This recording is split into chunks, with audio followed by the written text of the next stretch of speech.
African father in America. Tujikaze, tujikaze, jikaze. Tujikaze, tujikaze, jikaze.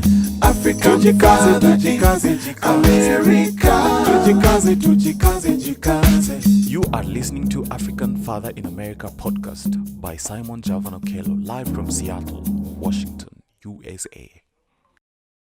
Greetings, beautiful people. My name is Simon Javan Okello, and you're listening to another episode of the African Father in America podcast. And today I'm extremely privileged to be with my sister, who is an amazing, leader, artist, and just gifted individual who has, a lot of power to bring people together. I'm here with my sister, Davida Ingram, who is an award-winning artist and civic leader, born in Chicago and based in Seattle, Washington. Davida was voted as one of the most influential Seattleites in 2017. And today we are going to talk about Davida's story. We are going to talk about, why she's an artist and some of the impacts that she has had in people's lives here in Seattle and also globally. We are going to talk about, what her father figure means to Davida. And then we are going to talk about, how Black fathers are perceived and how we can change that narrative. Then we will talk about how Black fathers can better support each other, considering the times that we are living in where white supremacy is eminent and Black people's lives are not valued. Then finally, we will share with you how you can stay connected with Davida and some of the wonderful work she's doing. So with that, I just want to ask my sister Davida to,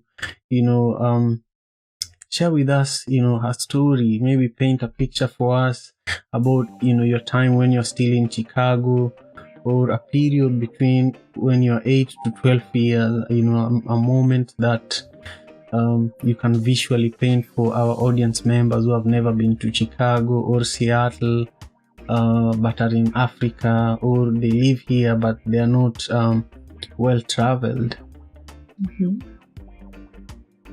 First of all, thank you for having me, Simon. I appreciate you. And I'm glad that we are starting to get to know one another around community gardening, which I think we'll probably talk about a little bit more later. That's right. You're right that I'm absolutely from the south side of Chicago. I actually grew up in the same neighborhood, although I did not know her. I want to be clear about that. But I grew up in the same neighborhood that Michelle Obama is from. Oh. So I grew up in South Shore.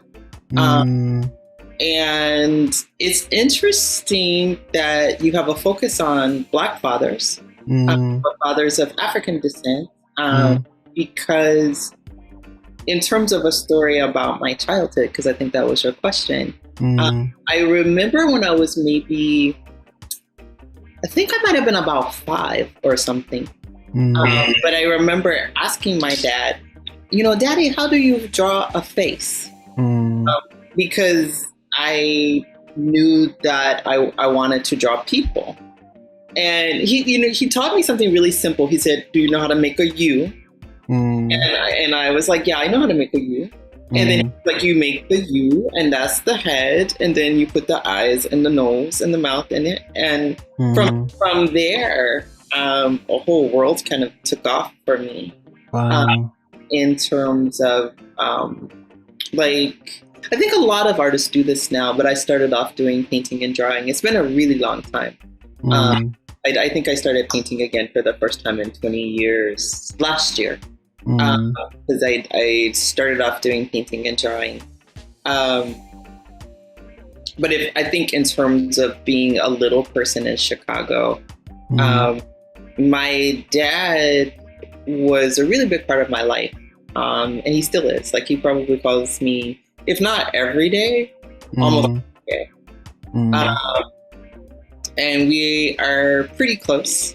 And he plays a really important role in my life in a lot of different ways. And I always think as a child, maybe the challenge of having a creative child or a child with imagination is that imagination is kind of unstoppable. So one of my funny stories of being a little girl with my dad. And I'm one of 5 children. So when I tell stories about my childhood, just kind of always imagine that I had a crew with me all the time. But I used to go out in the backyard with my brother. I was born in 1976 and my brother was born in 1977, and we're not quite a year apart. I was born in September. He was born in August. And we used to play this game where we would pretend that we were panhandlers and that we had cement steps that were cracked on the side. And so we would dig into the steps and scoop out the sand. And so much so that the steps started to collapse. And my dad would be like, leave the steps alone. The house is going to be condemned if you're digging into steps like this. And we were kind of demented. So like that, we never really, we had to outgrow that phase of pretend. Right. We didn't stop digging in the steps because he asked us to. So we were just, I liked growing up. I think growing up in Chicago, especially with Trump starting to send like federal agents over there, the mythic side of Chicago rather, that says that it's like a wildly violent place. Right. Kind of belies, and there are probably, like I've heard people say like Kinshasa is like so violent that nobody could live there, but I think people who actually know how to live in that place have other memories. And they think it's very peaceful. Yeah, I mean it's like I definitely know that in Seattle I move around in the world differently because the violence in Seattle is I would probably say for me has been much more around having a version of white supremacy that impinges on almost all forms of Black life in the city. And in Chicago, growing up in Chicago, I didn't even really notice it until I actually left to go to grad school.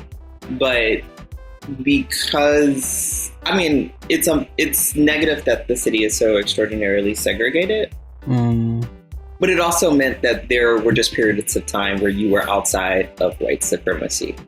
So, by the time you got off of school or work or what have you, you went back to a community where you weren't under a white gaze all the time.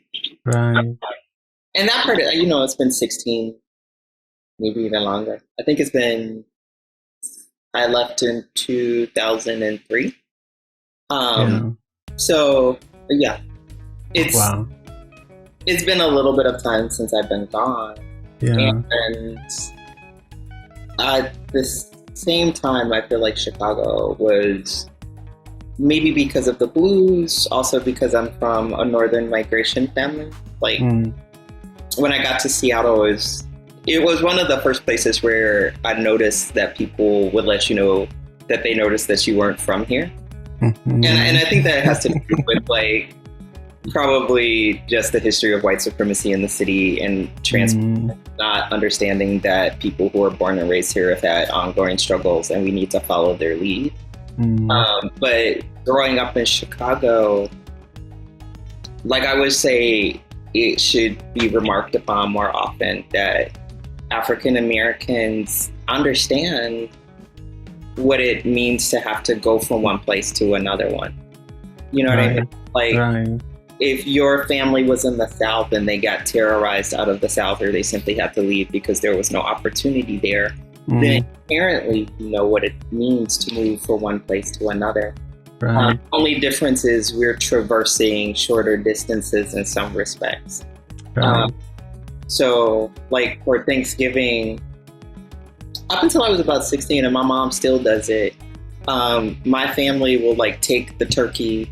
I don't eat ham, but they do. Like take the turkey, take the ham, take the sweet potato pies, take the dressing, and drive it in coolers to Arkansas so that they can have the Thanksgiving meal together. Wow. And I think that's actually pretty important to note because as the U.S. becomes more diverse, and particularly because there are like nativists, not Native American, but like white supremacist arguments that want to keep America like white centered, it's going to be really important for us to remember our roots and also remember how we took our roots with us wherever we go. Right. I would probably say because Chicago is a bit of a mecca for Blackness in the U.S. Like jazz, blues, hip hop, soul, all have homes in Chicago. And I'm not a musician, but I'm really interested in the Black songbook. Right. But I think also for literature as well, Chicago is a pretty phenomenal place to learn about Blackness and to be around Black culture. And I'm glad that I had that as like part of my foundation. Right. So let's say, you're meeting me in Kenya. We've never met before. And you've never been to Seattle, Yeah.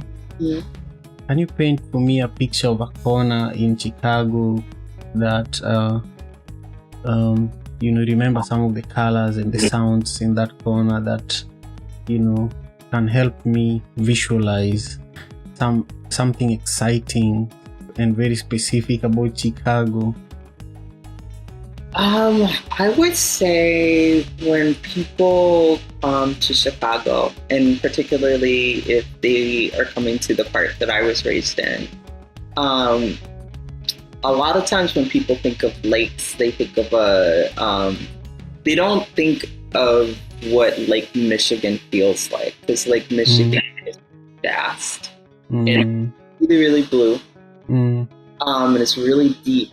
And it's really big, and it borders the east side of the city. This is so funny though, because I'm also from Kisumu, and we are by Lake Victoria, We are on the shores of Lake Victoria, and a lot of the time Lake Michigan and Lake Victoria are always compared. But the other comparison is that, Obama's father came from that region that I come from. Yeah, so you probably have a sense of like a body of water that's a lake, but that's vast. Yeah. So when I think of the south side of Chicago, I think of Black people everywhere. Like when you get to the south side of Chicago, it's like all types of Black people. So you will have African Americans. There are also people who are Caribbean who live there. The homes are like, I grew up in brick homes. I note that because in Seattle, I noticed homes are more likely to be made out of wood. Right. Is it the orange bricks? Like kind of reddish brick is the kind okay. Reddish brick house. Okay. I feel like Seattle and Chicago, I go back and forth with them in my mind because I lived in Chicago until I was 26. And I came here. So like trying to pull up memories of Chicago, they're more interior spaces. And a lot of like my memories of Chicago are often of the women who shaped my life. And I'm like gardening right now, and it's interesting because I'm a northern migration child. It meant that my family left the more rural spaces in the south of the U.S. and cities. And moving to cities means your knowledge changes a little bit. People out there are much more likely to be able to fix the things in their life that break. But my mom and my grandmother both had gardens. They kept vegetable gardens. So it would be like I was just explaining to someone that my grandmother would grow carrots. And when we went filming, I would like literally go dig a carrot out of the ground and like wash it off for us. Or busted us for, I remember one time when I was a teenager, she was telling me the story about she had grown tulips and she let me out in her backyard to play. And I picked all the petals up for tulips. And she was like, I couldn't believe you did that. Or I think when I was really small, because I was very close to my grandmother, my dad's mom, it was really hot because it's summertime in Seattle, and Seattle has mild summers. Chicago has like summers where you can smell the asphalt softening the road. It's like really hot. That's so hot, yeah. Yeah, wow. I guess one summer day, like when it was like midday when the sun is at its brightest. Right. My grandmother was outside, and I somehow, when I was little, managed to lock her out of the house. And she kept like trying to ask me to like turn the lock, but I kept laughing at her because I think I was like 4 or something like that. But I thought it was really funny that she was me to let her in. Yeah, that's so fine. Because my aunt finally showed up, and she was like, "Yeah, I saved you from your grandmother because I think she was hot enough to knock you out." Which was really funny because my grandmother never ever touched me my whole life. Like she was like, never. I just didn't believe in spanking, which I liked. But I laugh about that story of her being like so hot and irritating. Yeah. Man, that's such a rich history, and I just love, listening and allowing our audience members to learn, deeply about you. Now, let's talk about your art, and how you ended up becoming one of the most influential Seattleites.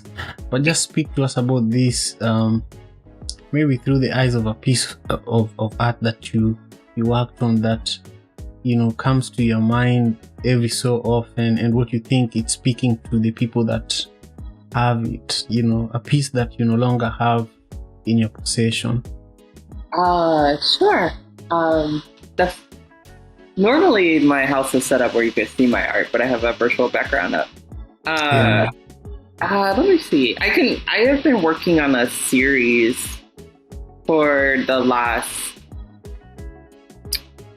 I actually started it when George Zimmerman was let off from killing Trayvon Martin.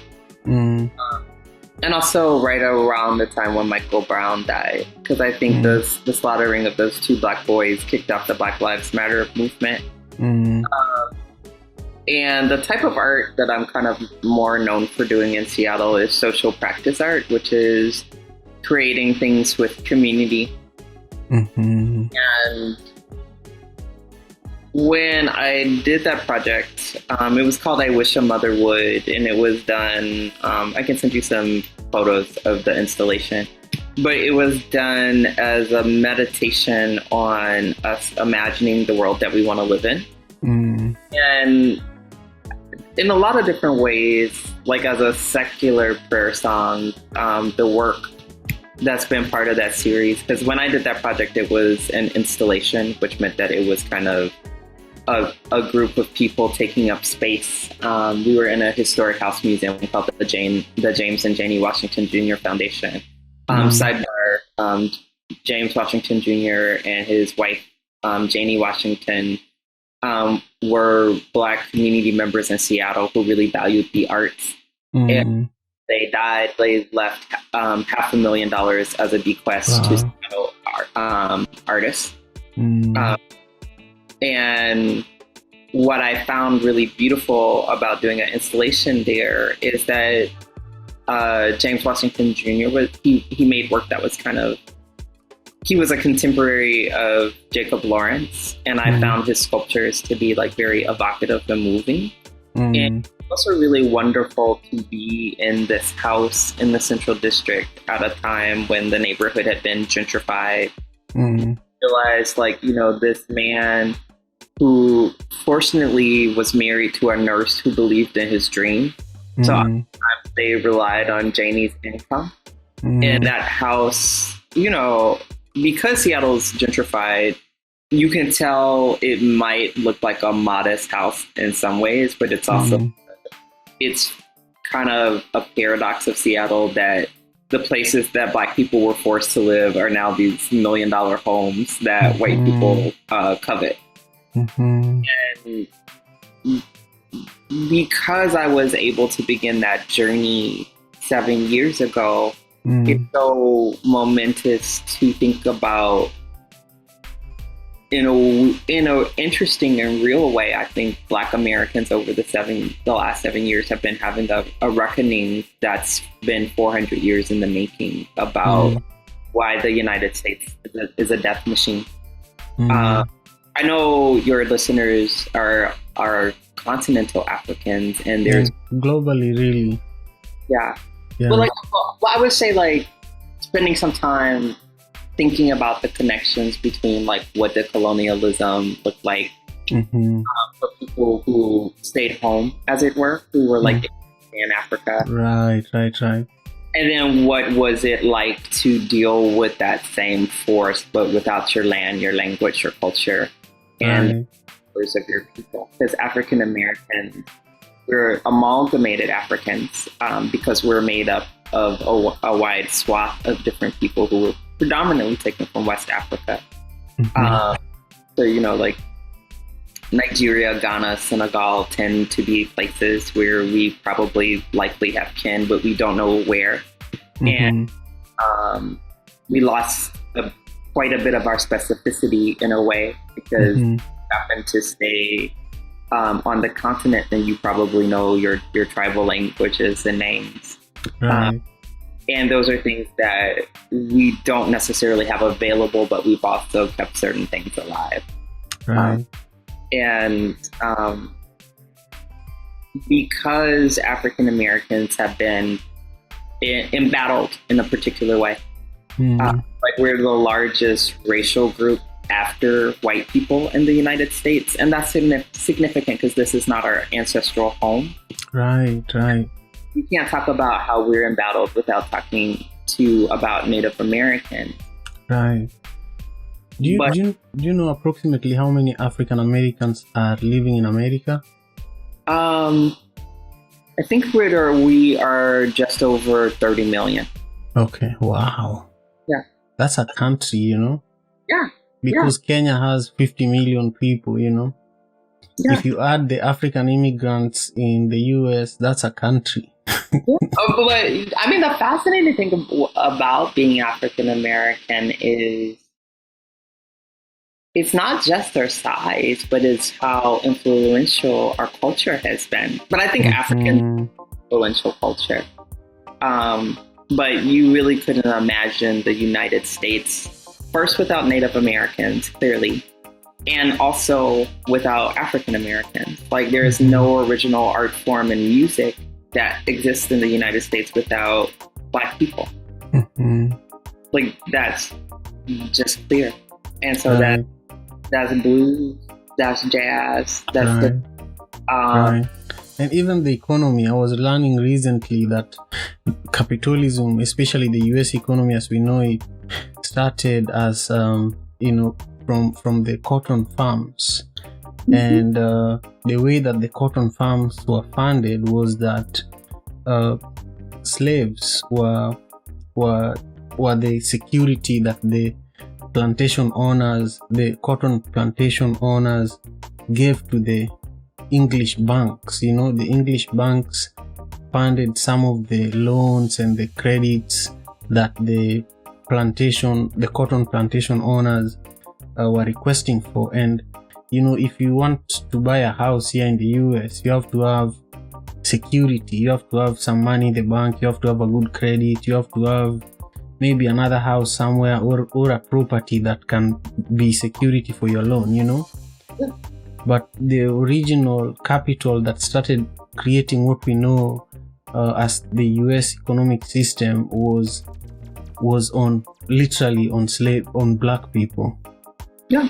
And I was really fascinated to learn about this. I was listening to another podcast called 1619. I think it's by New York Times. It's just amazing. Amazing. Anyhow, I want to bring us here to a point where we want to discuss what fatherhood means to you. It's really funny. Before I got on this call with my friend Elisheba, was like, okay, if it's about fathers, what are you going to talk about? Is that Elisheba from Manawari? Yeah. That's funny. I should have on this podcast. Totally should have Liz. That's so funny. So then what did you tell her? I said Simon's doing a podcast about Black fathers. I think Liz was like trying to get like. I think we both were like, well, clearly I'm not a dad. Yeah. But I also think it's an interesting question. And the reason why I have you here is because, fathers are not literally fathers. Fathers are father figures, and anybody. My mother was a father figure for me. She fathered me. But also fathers don't exist in isolation. Even when we are discussing Black fathers issues, we have to include a diverse group of people conversing around it, because Black fathers interact with all sorts of people. So my hope is really to build a collection of stories from different types of people that interact with Black fathers, and also majority of it is going to be Black fathers, but I'll let you continue from your conversation with Elsheba. Well, I think as someone who is a cultural studies practitioner, I would say, to be honest, Blackness and fatherhood is really interesting. So, for example, I'll give a cultural context. Kanye West just had kind of a bit of a media spectacle. One, having a mental health crisis. Right. He talked about being a father. And so much of Kanye's stories is kind of situated in the tragic death of his mother. His mother died while having a plastic surgery. And of course, Kanye is married to Kim Kardashian, who I think for me as a theorist, I would say there is a certain type of Black man who gravitates towards the talismanic power of white women and white supremacy as a way of dealing with probably the oppressions that Black men experience particularly. So when Angela Davis says like that Black men and white women are at an interesting intersection where white women can use their racial powers terroristically, Black men can choose to be sexist and misogynist in a violent way as well. And so Black fatherhood, to find the radical aspect of Black fatherhood, I think Bell Hooks has written about that quite evocatively. Because when you live in racism, you live with funhouse mirror projections on your humanity. So Black men in the United States have to deal with people accusing them of predation, more likely than not, because the U.S. is built on stolen labor, violence, rape, murder, torture, and imprisonment. And those types of grievous things don't go away easily, and they're dealt with easily, and it's much easier to make up a story about someone. I would also say Black people and Jewish people and other cultures that are largely matriarchal. Like when I think about how I learned Blackness, my dad taught me important things about Blackness, and they were different than the ways that my mom did.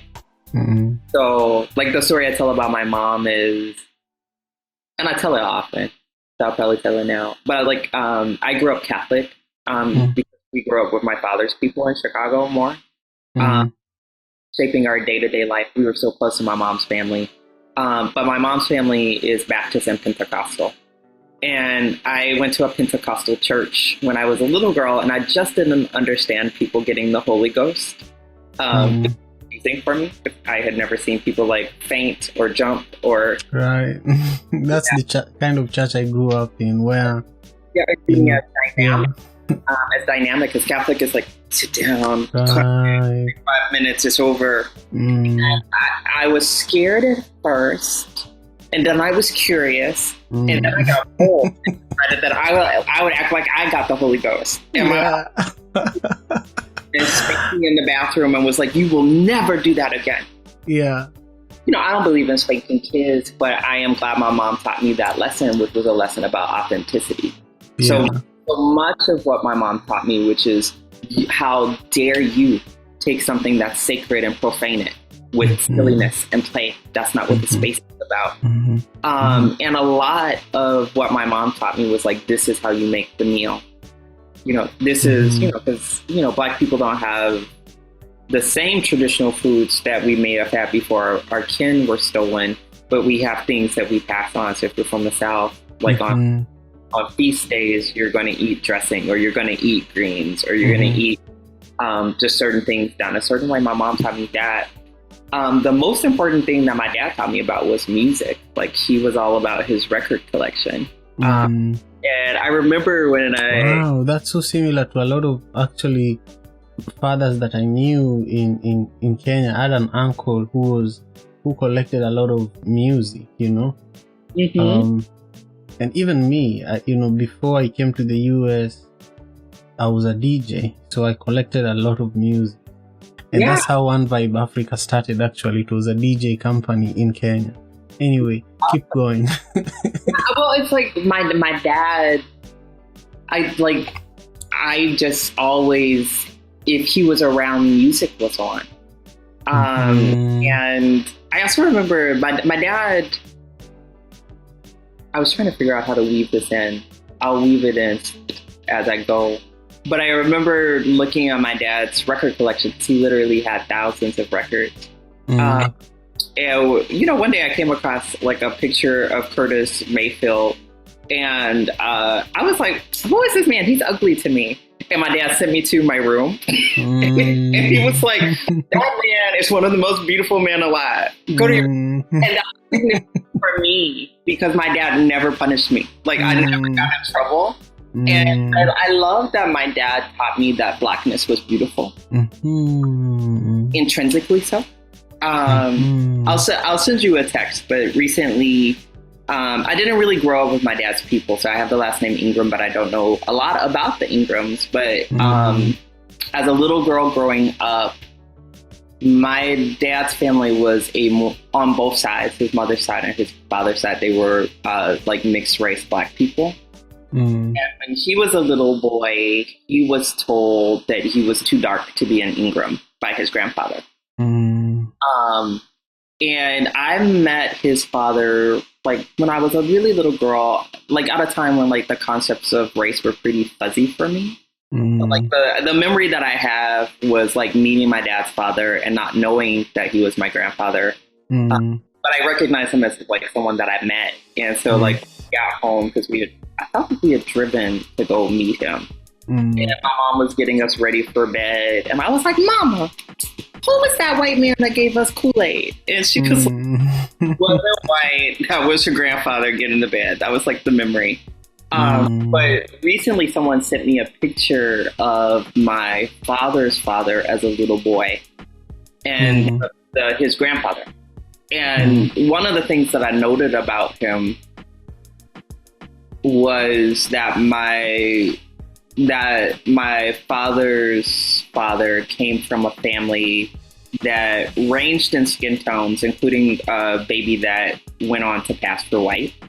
And I think my dad's experience with a really colorist person, the little boy, really shaped a lot of how he dealt with me. My dad is like looks vaguely reminiscent of like Marvin Gaye. So when you think of Marvin Gaye, he's not a particularly dark-skinned person, in my opinion. Right. To have a family that was so invested in white supremacist values had an impact on my dad, but it also meant that the day when I look at Curtis Mayfield and I don't see his beauty, my dad corrected me. Right.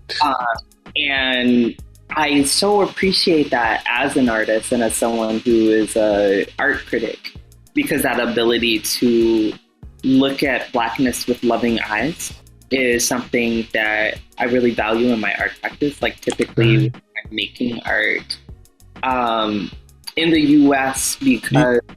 Do you just say that the ability to look at blackness with a loving eye? With loving eyes, yeah. Yeah, that's so great. That's so great. I hope I remember that. It's such an important thing. Yeah. In the US in particular, like we live so divorced from our own standards of beauty.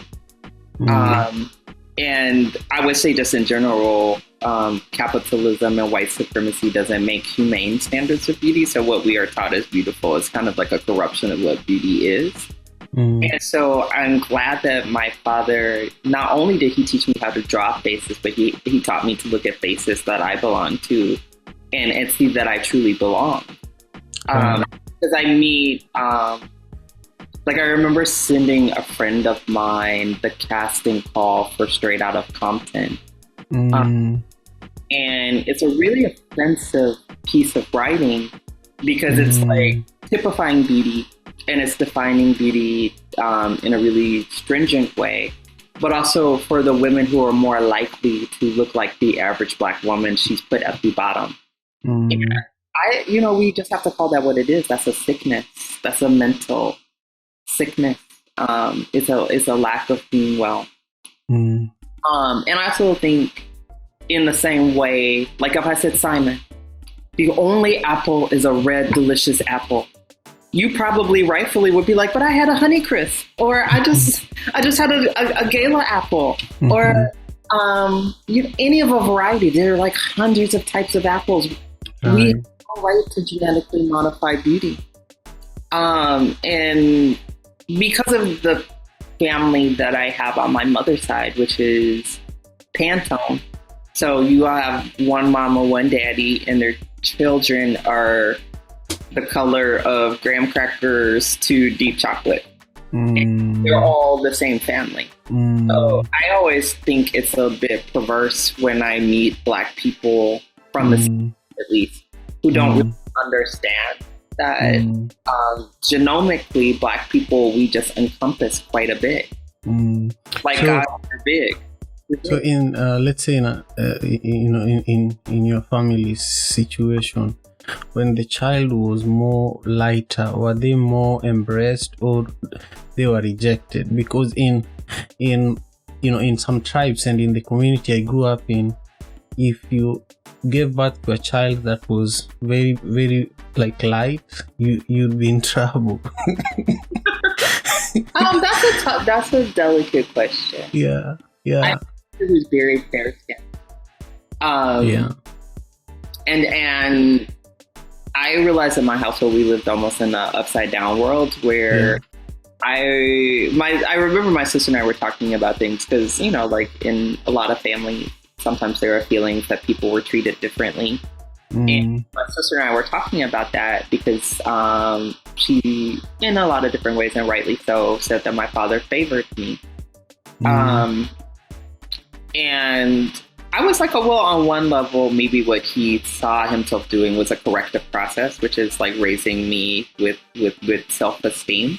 I think the part of me that loves Black people and knows that we come in a variety of shades is tough to teach children, and I would say influence. So I'm not saying my dad is a bad person, but I would say overall, it's not a good thing to teach children that love is scarce.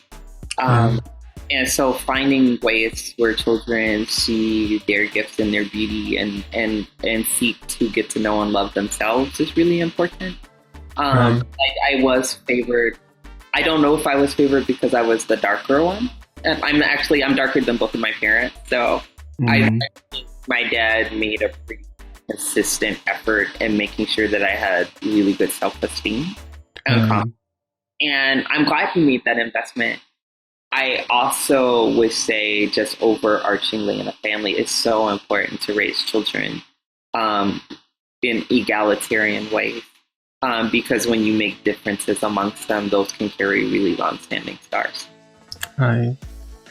Do you think that this perception that Black fathers are lazy or absent or irresponsible is true? And if you've had it, how can we change it? I'm making my business not to subscribe to stereotypes. Right. I don't think anybody. There was an article that came out that said no one is lazy. I think there's someone who's not functioning more likely than not they've had trauma. Like there have been times that my father hasn't been as available as perhaps I would have liked. And I come from a family where issues around mental health and substance use are just there.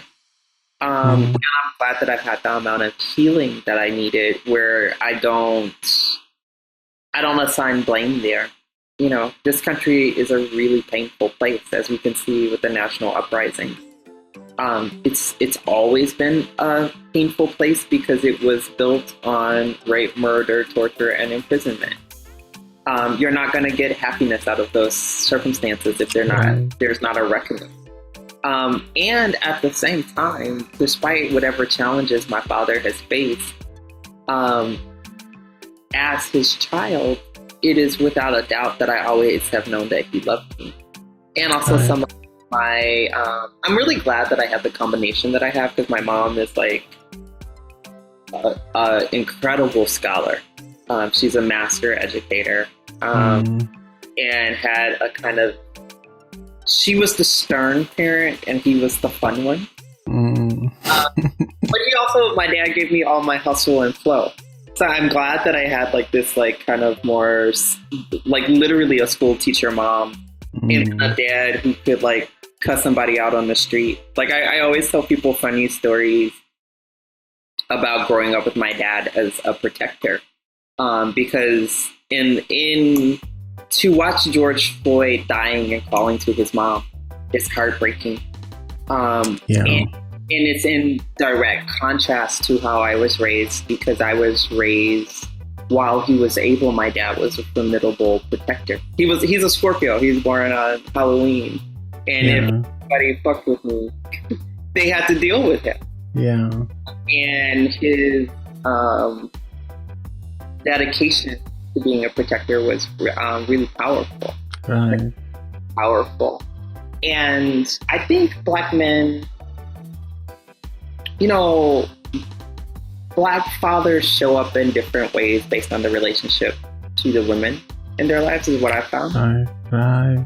Like I had a really good friend who was like, when you were in love, you might be a little bit more present. And then statistically, Black men are known to be the most involved fathers, more likely to make meals with their children, to play with their children, and take them to school.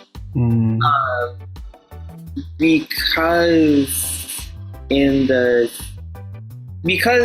Black America was left out of any social safety net programs in the U.S., for the period of time where Jim Crow and all of its after effects kept Black people out of the economy, if Black mothers tried to appeal to the state for support, the first thing they had to do was remove the Black fathers from their homes.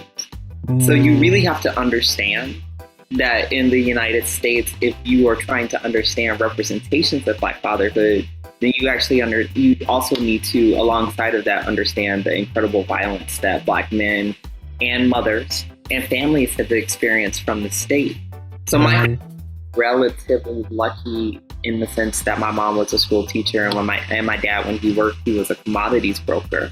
So we I had like a very schizoid existence because I went to private school and I know exactly what government peanut butter tastes like. So we live between a lot of different worlds. And the portions of life that changed it. So it was the times when my dad had challenges, like when crack hit Chicago, my dad did crack at a certain point, and it really changed his life. And so having a father who has weathered addiction has been a life lesson for me. It really taught me some really important lessons about love that I'm really glad that I learned. And if you have any listeners that have loved ones that are going through substance abuse, particularly, I would say, for folks in the U.S., because I don't know how common drug use is in other places. But people use drugs typically because they're in a lot of pain and they would like to be out of pain and they want escape. And if you ever love someone who has substance use challenges, to know that their love for you doesn't go away just because they're having problems with trauma and mental health is really important. And I'm glad that the version of love that my dad gave me was enough for me to always see his humanity after I got to the other side of going through certain problems. And so I think because there are all kinds of Black fathers and we shouldn't try and paint them all with the same brush. I would imagine that being a Black father in the U.S. is largely an act of self-determination. I'm lucky enough to have really good guy friends who are really into their families. Like they're into, like my friend Jonathan loves his daughters and is so... Jonathan Cunningham? Yeah. Oh, yeah. His daughter, and that is so clear. Yeah. Or like I love, his children are... His older children are like 10 or 15 years away from me. But watching his daughter, so beautiful. So beautiful. Yeah, one, just the way he allows her to be her own person, but he still has this firmness with her.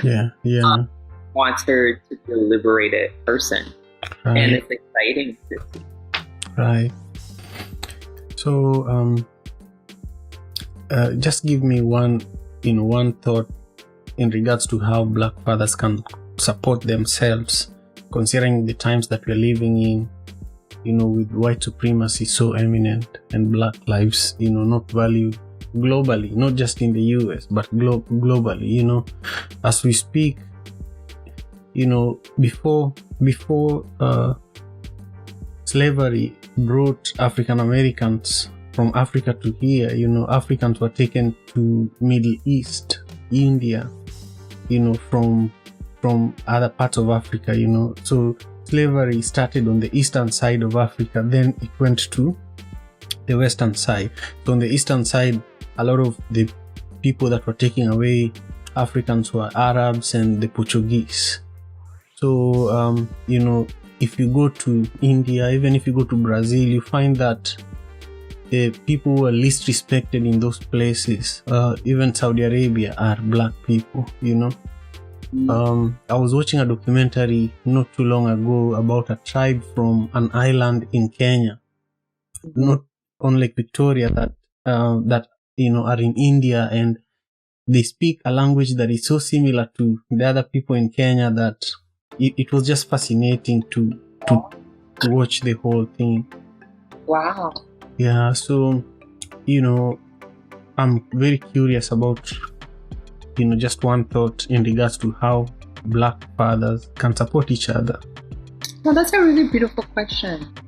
I think right now we are living in a period of... Have you ever had a piece of string? Mm-hmm. And so I don't have a piece of string. I have like this little rosemary. Oh wait, it has string on it. Great. If you have a piece of string, you go top to bottom, right? Top to bottom. You learn how to think in a circle, which is like hold it all together. You can always bring the ends of a line together and make a circle. So being holistic, I think, is what I'm getting at. Like, how do you think in 360 degrees instead of just one dimensional, the way linear thinking goes? And I think, like, if you look at how we talk about intersectionality or gender right now, one of the things that is really clear to me is we're having conversations about what does it mean to access the feminine part of ourselves and what does it mean to access the masculine part of ourselves. And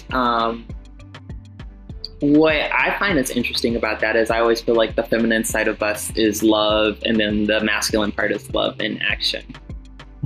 You could reverse and change those things around, but I think it's really important for people to have an experience with love that begins with themselves.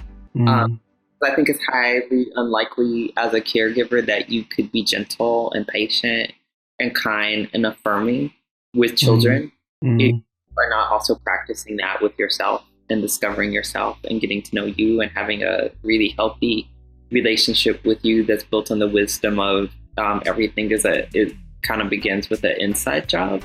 And I also think that healthy Black parenting in the U.S. in particular is a form of self-determination, and it's not something that happens in isolation.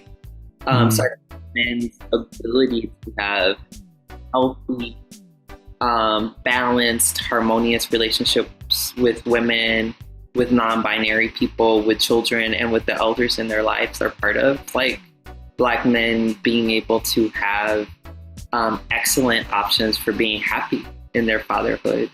And I don't think being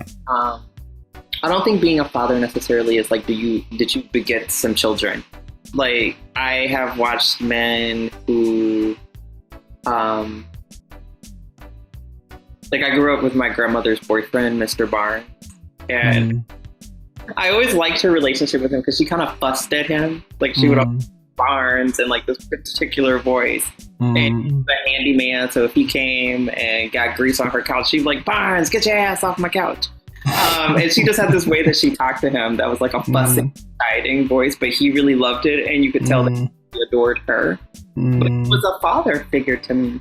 A lot of my experience of men as like soft and nurturing and gentle came from Mr. Barnes, who strangely enough is my aunt's father. Just the layers of getting to know your family members as you go. So I was like, oh, that's why he was in my life all the time. He's my aunt's father. Right. But I love that I grew up with particularly Southern Black men who were so sweet and kind and wonderful to be around. And I always hope that representation of fatherhood, whether someone literally has children or they just simply, I was talking to a really dear friend of mine and I told him he was nurturing. And I found a wonder in his voice where he was like, I'm a nurturer? And I was like, yeah, you've never noticed how patient you are with people? Yeah. Yeah. Like, you know, he is an incredible lawyer. He's always helping people solve problems. And I'm like, yeah, you're helping people solve problems in a really calm, mindful way. And that's something that I hope that Black men of every persuasion feel, so that's cisgender, transgender, or masculine of center. I hope that they all feel like they have that ability to access the nurturing side of themselves, the protective side of themselves, the generous side of themselves. Like those things are all really important. Wow. Thank you. It's commitment. You know, you have to commit and really learn about how to access the different parts of you that can make you, you know, show up in the ways that you know, you become helpful to other fathers, not just yourself, you know, because if you know how to take good care of yourself, then it's easy to take care of other people. Exactly. And also to show people how to take care of themselves, because that's really, any healthy caregiving relationship is really, like, as tough as I feel like my mom was at times, or even my dad, they trained me to survive the United States, which is no small thing. And I love that at the end of the day, what they did was gave me every likelihood for survival. And happiness, like the tools for actually figuring out what would make me happy, which is normally a really courageous thing to go seek out your happiness. Right. Well, thank you very much. To all the listeners of the African Father in America podcast, this is Simon Javan Okelo, and you're listening to another episode of the African Father in America. I've been talking to my sister Davida Ingram, who is, you know, an award-winning artist and civic leader born in Chicago and based in Seattle, Washington, where she's doing amazing work. We talked about her story. We talked about, why she's an artist and, when she started being an artist, which I learned that, when she was 5 years old, it started by her dad teaching her how to write or draw the letter U. Then we talked about, what a father figure means to Davida. We talked about, the perception about Black fathers and how we can change that narrative. Then we talked about how Black fathers can support one another.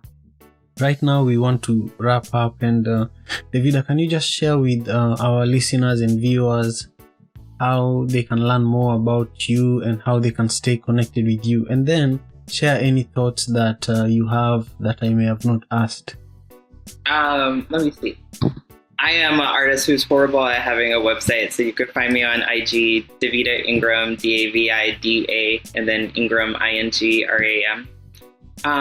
The only thing that I didn't say explicitly, but we are looking at getting rid of the youth jail in Seattle. I hope everybody around the world believes eventually that we can live in societies that are so healthy that we do not have to have prisons. In the Netherlands, they have no prisons. They had to start changing their prisons into other facilities because crime rate is so low. So if it's happening there, it can happen here, right? Yeah, my lifelong dream is eventually I would love to be part of a movement to turn all the old prisons into beautiful museums of prisoners that have been the most violently treated in the U.S. So that would be Native, Black, immigrant of color. And so one of these days, I think that will be true. So I'm looking forward to it. I literally got involved with changing a prison into a vocational school in Liberia. Oh, wow. That's amazing. Yeah, like literally. I was... Wow. This prison is also where the first female African president was jailed during the war in Liberia. Oh, wow. So when she became president, I was one of the people who were asked to go and help change the prison into like an agricultural training institute, where people learn farming. And I started this farming long time ago. I just remember. My dream is that eventually the prisons will become healing art centers. Youth jail. That there becomes a vision that becomes a healing art center, and it's really the place where we develop the technologies to live in a society that's a healed society. Yeah. Wow. Well, thank you again for making the time to have this conversation with me. It means really a lot. I really, really appreciate it. And especially, making this happen late at night on a Wednesday. I'm glad that you are a father and you podcast when your children are sleeping. So I feel like you have to be flexible for caregivers. It's a good thing. Thank you. I appreciate that a lot. Appreciate you. Yeah, man. And again, thank you all for listening to The African Father in America. I hope you've rated us on Apple, on iTunes. And also remember to subscribe to our new YouTube channel. It's Simon Javan Okelo. With that, I just want to thank you all for listening and for supporting the African Father in America podcast. Thank you so much. Father in America. Tujikaze, tujikaze, jikaze. Tujikaze, tujikaze, jikaze. African Father in